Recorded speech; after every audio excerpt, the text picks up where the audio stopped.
मेरे से निपट रहा है, काहे को प्रधानमंत्री जी को बुला रहे हो? हम आपको निपटाएंगे, तुम हमारे को निपटाओ, हम खेल खेलेंगे। लेकिन प्रधानमंत्री यहाँ रहते हुए भी अगर इस सदन में नहीं आते तो इस सदन का अपमान है। नमस्कार दोस्तों, मैं हूं प्रवीण सानी। दोस्तों, राज्यसभा में गृह मंत्री अमित शाह आए तो थे ऑपरेशन सिंदूर पर विपक्ष की बोलती बंद कराने के लिए, लेकिन नेता प्रतिपक्ष मल्लिकार्जुन खड़गे ने एक झटके में अमित शाह को स्पीच लेस कर दिया, उनकी बोलती बंद कर दी। इतना बेबस दोस्तों मुझे गृह मंत्री अमित शाह कभी नहीं दिखे जितना राज्यसभा में आज नजर आए। हालांकि वो हंसकर चीखकर जवाब दे रहे थे, लेकिन मुझे अमित शाह की हंसी में एक अलग तरीके की बेचैनी दिखी, एक अलग ही तरीके की खिसियाट दिखी। मैं उसी का जवाब दे रहा हूं। माननीय अध्यक्ष जी, पीएम साहब इनकी ऑफिस में ही है। उनको ज्यादा सुनने का शौक है क्या? भाई मेरे से निपट रहा है, काहे को प्रधानमंत्री जी को बुला रहे हो? और तकलीफ होगी। ये समझ भाषा सुनिए, ऐसा लगता है नेता प्रतिपक्ष नहीं, किसी सड़क छाप गुंडे मवाली से बात कर रहे हैं। कह रहे हैं पीएम मोदी यही हैं, पहले मेरे से निपटिए। बताइए, मोदी जी संसद में ही हैं, लेकिन वो विपक्ष के अंदर जो आशंकाएं हैं उसे दूर नहीं करेंगे। ये गजब ही तरीके की राजनीति है। ऐसा मुझे लगता है देश के किसी भी प्रधानमंत्री ने नहीं किया होगा जो पीएम मोदी कर रहे हैं। जब पहले से ही विपक्ष की ओर से ये मांग की गई थी कि 16 घंटे ऑपरेशन सिंदूर पर चर्चा होने के बाद पीएम मोदी स्पीच देंगे, उन्होंने क्यों नहीं दी? अब इसी वजह से विपक्ष के तेवर सत्ता पक्ष पर गर्म हो गए हैं, जिसे मल्लिकार्जुन खड़गे ने अपने शब्दों में इजहार किया। सब सदन के मेंबर्स का ये पहले से ही डिमांड थी कि 16 घंटे चर्चा होने के बाद हमको इस सदन में प्रधानमंत्री आकर प्रकट होकर वो अपनी बातें रखेंगे और समाधान जो भी हमने सवाल उठाए हैं, बहुत से सवाल उनको संबंधित है। ये नहीं कि आप कैपेबल नहीं है रिप्लाई देने के लिए, ये नहीं कहता मैं। हम आपको निपटाएंगे, तुम हमारे को निपटाओ, हम खेल खेलेंगे। लेकिन जिस प्रधानमंत्री यहाँ रहते हुए भी अगर इस सदन में नहीं आते तो इस सदन का अपमान है। धन्यवाद। नो नहीं, ये नहीं हो गया। तो इसीलिए आपकी बात सदन का अपमान करना, सदस्यों का अपमान करना ये ठीक नहीं है। खड़गे ने क्या गलत कहा? बहुत सारे सवाल विपक्ष ने ऑपरेशन सिंदूर पर पीएम मोदी से पूछे, उनका जवाब देना चाहिए था। संसद में रहते हुए भी प्रधानमंत्री नरेंद्र मोदी सदन में नहीं आते। अब अगर खड़गे ये कहते हैं कि ये सदन और राज्यसभा के सदस्यों का अपमान है, मुझे लगता है ये कहीं से भी गलत नहीं है। अब मोदी जी आए नहीं, खड़गे समेत विपक्षी नेताओं को लगा इससे बेहतर बहिष्कार ही कर दिया जाए। उन्होंने अमित शाह की स्पीच को सुने बिना वॉकआउट कर दिया।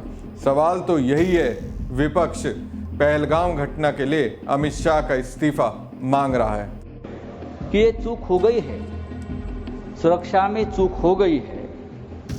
अगर सुरक्षा में चूक हो गई है, 26 लोग मारे गए हैं, सिंदूर उजाड़ दिया है 26 हमारे माता भगिनों का, तो उसकी जिम्मेदारी कौन लेगा और इस्तीफा कौन देगा? जिम्मेदारी पंडित नेहरू देंगे? नहीं, पंडित नेहरू देंगे या प्रेसिडेंट ट्रम्प देंगे या जेडी वांस देंगे? कौन देंगे?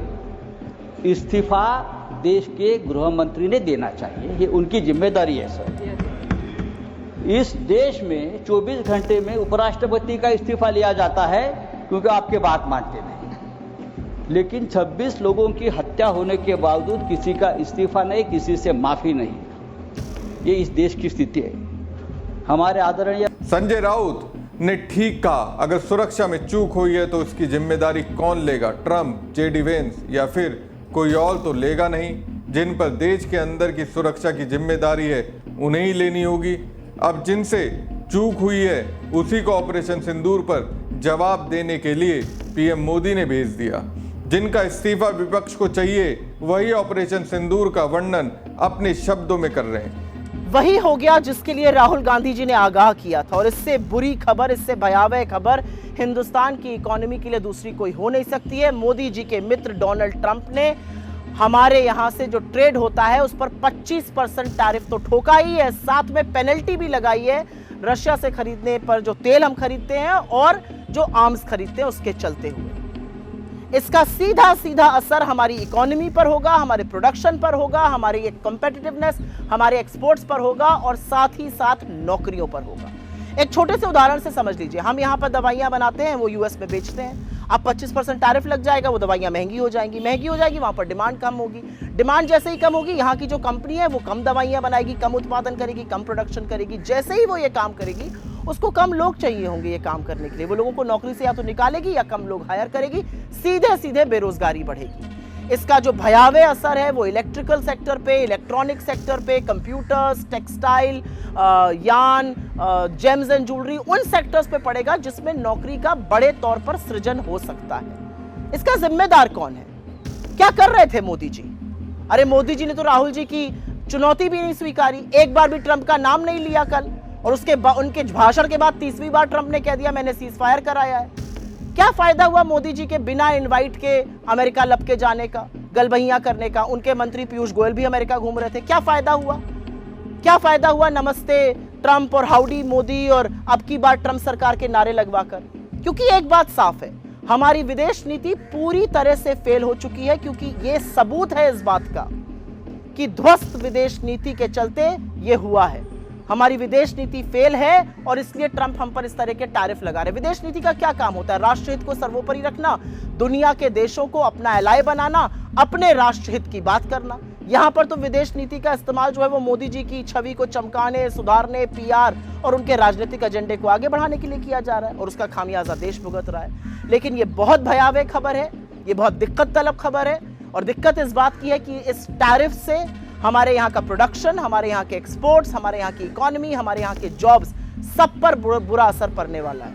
लेकिन क्या मोदी जी को इस बात की चिंता है या वो अभी भी अपने पीआर में लगे रहेंगे और तमाम चरण चुंबक उनकी ढाल बने रहेंगे? आज सवाल इस बात का है कि राष्ट्रहित के साथ समझौता लगातार क्यों किया जाता है? अरे अपने मित्र की इतनी चिरौरी कर रहे थे तो देश हित की बात करते, वो आप कर नहीं पाए मोदी जी। सबसे अजीब बात यह है दोस्तों, मुझे क्या लगा मोदी जी संसद भवन में ही हैं, लेकिन वो विपक्षी सांसदों के अंदर ऑपरेशन सिंदूर को लेकर जो आशंकाएं हैं उस पर जवाब नहीं देंगे। अरे विपक्षी सांसदों की यही तो मांग थी मोदी जी, और उन्होंने ऑपरेशन सिंदूर को लेकर जो सवाल किए उस पर अपनी बात रखें। लेकिन अमित शाह निपटने और निपटाने की बात करने लगे। अब इसे आप क्या कहेंगे?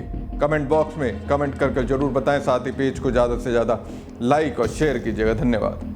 मेरे से निपट रहा है, काहे को प्रधानमंत्री जी को बुला रहे हो? हम आपको निपटाएंगे, तुम हमारे को निपटाओ, हम खेल खेलेंगे। लेकिन प्रधानमंत्री यहाँ रहते हुए भी अगर इस सदन में नहीं आते तो इस सदन का अपमान है।